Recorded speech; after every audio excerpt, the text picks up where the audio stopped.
Hello friends, good morning সবাইকে। তো সকাল সকাল আমি চলে এসেছি স্নান করে। তা আজকের যেহেতু ঋতু পূজা আছে তাই সকাল সকাল স্নান করে নিয়েছি। দেখো এই শীতের সকালে 7টা বাজে স্নান করতে হয়েছে ঠান্ডা কেঁপে কেঁপে, কিন্তু এখন মনে হয় ঠান্ডা লাগছে না, তবে শীতের সকালে ঠান্ডা তো থাকবেই। তো আজকের হচ্ছে বাঙালির আমাদের ঋতু পূজা মেয়েদের, তো সেই ঋতু পূজাই আমি করব, সেই জন্যে তাড়াতাড়ি স্নান করে নিয়েছি। এবার একটু চুলটু নাচতে নেব। আমি তেমন কিছু সাজি না, প্রতিদিনের আমার কাজ হচ্ছে চুল আঁচড়ানো আর সিঁদুর পরা, এইটুকুই হচ্ছে আমার কাজ। আর কপালে টিপ তো থাকবে, এটা সিম্পল। আর কোনো কিছু সাজ আমার কোনোদিনই কিছু হয় না। এবার একটু বাইরে বেরোলে একটু কাজল আর লিপস্টিক দিই, তাছাড়া আমার অন্য কোনো সাজ নেই।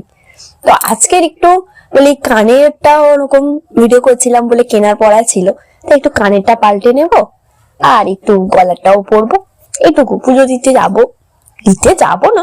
মানে পূজা করবো, তাই একটু ভাবলাম একটু সোনার পরে নি, তাই এটুকুই। আর শীতের দিনে ময়েশ্চারাইজার না দিলে তো স্কিনের দেখার হাল নেই।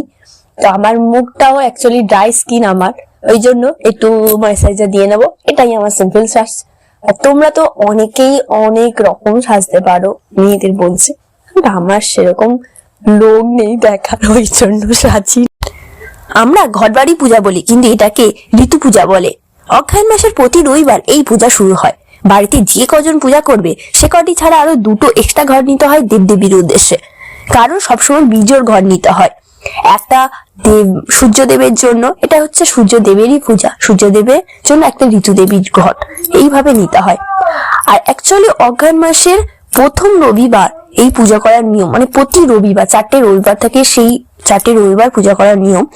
প্রথমেই একটা সরাতে এঁটেল মাটি বা পেলে মাটি নিয়ে তার উপরে সর্ষে, কলমি, বট, ধান, কচু এগুলো দানা ছড়িয়ে দিতে হয়। আর ঘটন ভাবে প্রতি রবিবার পুজো করতে হয়, কিন্তু আমরা ওরকম করি না, মানে করি না বলতে আমাদের মনেই থাকে না সেইভাবে।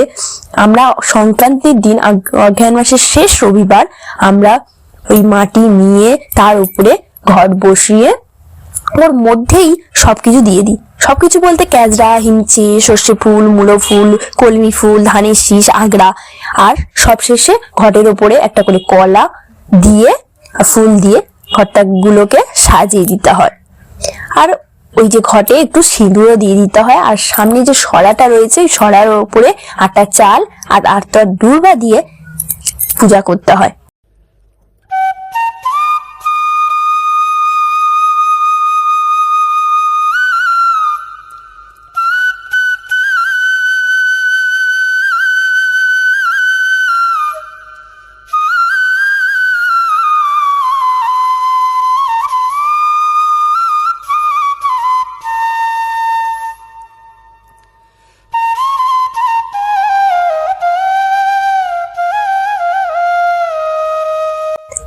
তো সর্বশেষে পুজো করে মন্ত্র বলে ঘটে জল দিয়ে প্রণাম সেরে নিতে হবে।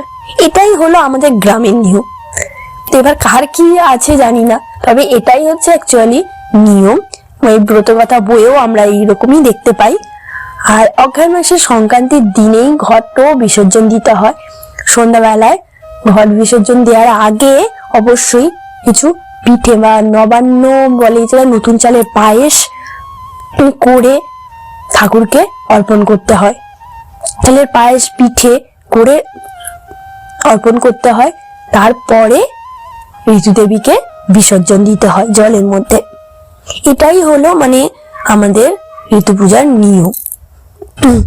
আর যারা উপোস করবে, এই পূজা করবে, তারা নিরামিষ আতপ চাল বা রুটি আর সাদা আলু তরকারি খেতে পারে। আমরা রুটি বা সাদা আলু তরকারি খেয়েছি। তো এই হলো পূজার নিয়ম, ঋতু পূজার নিয়ম। তোমরা যদি এই ভিডিও দেখে কিছু শিখতে পারো বা জানতে পারো, অবশ্যই একটা লাইক কমেন্ট করে জানাবে। টাটা।